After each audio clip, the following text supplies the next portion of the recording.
பாசிச மோடி அரசனுடைய அராஜகம் நாளுக்கு நாள் அதிகரிச்சுட்டு போகுது. குறிப்பா இன்றைக்கு தொகுதி மறுவரையறை என்ற பேர்ல ஒட்டுமொத்த தென்னிந்திய மாநிலங்களுக்கு அநீதி இழைக்கக்கூடிய வேலையை மோடி அரசு செய்யுது.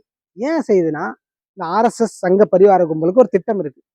இந்தியாவை இந்து ராஷ்டிர நாடா மாற்றணும் அப்படின்னு சொல்லி அந்த திட்டத்துக்காக அவனை ஃபுல்லா ஒர்க் அவுட் பண்றானுங்க. ஆனா இவனுல வீழ்த்தணும்னு சொல்றோம்ல, நம்ம அந்த மாதிரி ஒரு பிளானோட ஒர்க் பண்றோமா அப்படின்னா பெரிய அளவுல இல்லை. இந்தியா கூட்டணி கட்சிகளும் திமுக கூட்டணி கட்சிகளும் அதை செய்யறது இல்லை. ஆனா நீங்க தொகுதியை குறைக்கிறாங்கன்னு சொல்லிட்டு கண்டன எதிர்ப்பு போராட்டங்கள் இதெல்லாம் செய்யறாங்க.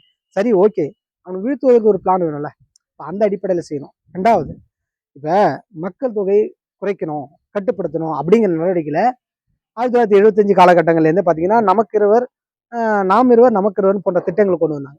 ஆனா இதை சரியா அமல்படுத்துறது தமிழ்நாடு, தென் மாநிலங்கள், கர்நாடகா, பல்வேறு மாநிலங்கள். ஆனா இந்த மாநிலத்தை அங்கீகரிக்காம இல்ல ஊக்குவிக்காம பெருமைப்படுத்தாம இந்த அயோக்கிய பசங்க என்ன பண்ணானுங்க, உத்தரப்பிரதேசம், பீகார், ராஜஸ்தான் போன்ற மாநிலங்கள்ல ஏதோ ஆடு மாடு பெற்றுக்கிற மாதிரி பிள்ளைகளை பெற்றுக்கிட்டு நீங்க மக்கள் தொகை அதிகமாயிடுச்சு, அதுல இருந்து பிரிச்சா யாருக்கு லாபம்? உத்தரப்பிரதேசம் லாபம். உத்தரப்பிரதேசம் யார் கட்டுப்பாட்டுல இருக்கு? சங்க பரிவார கட்டுப்பாட்டுல இருக்கு. அப்ப இவனு என்ன பண்ணுவானுங்க, மாட்டுக்கறி வச்சு மாடை வச்சு கலவரம் பண்ணி மீண்டும் ஒரு நிரந்தர அதிபரா மோடி போன்ற கும்பல்கள், ஆர்எஸ்எஸ் சங்க பரிவார கும்பல்கள் ஆட்சி அதிகாரத்தில் இருக்கணும் தானே அவங்களுடைய நோக்கம். இப்போ அதற்காக தான் 20,000 கோடி கிட்டத்தட்ட போட்டு மக்களுடைய வரி பணத்துல பாராளுமன்றத்தை கட்டி தொலைஞ்சிருக்கானுங்க. அப்ப இதை எதிர்த்து போராடுற நம்ம ஒரு திட்டத்தோட போராடணும். மாநிலங்களுக்கு தன்னாட்சி அதிகாரம் வேண்டும் என்ற வகையில நம்மளோட போராட்டங்கள் வேண்டும். அதற்கு அரசியல் சட்டங்கள் திருத்தப்பட வேண்டும்.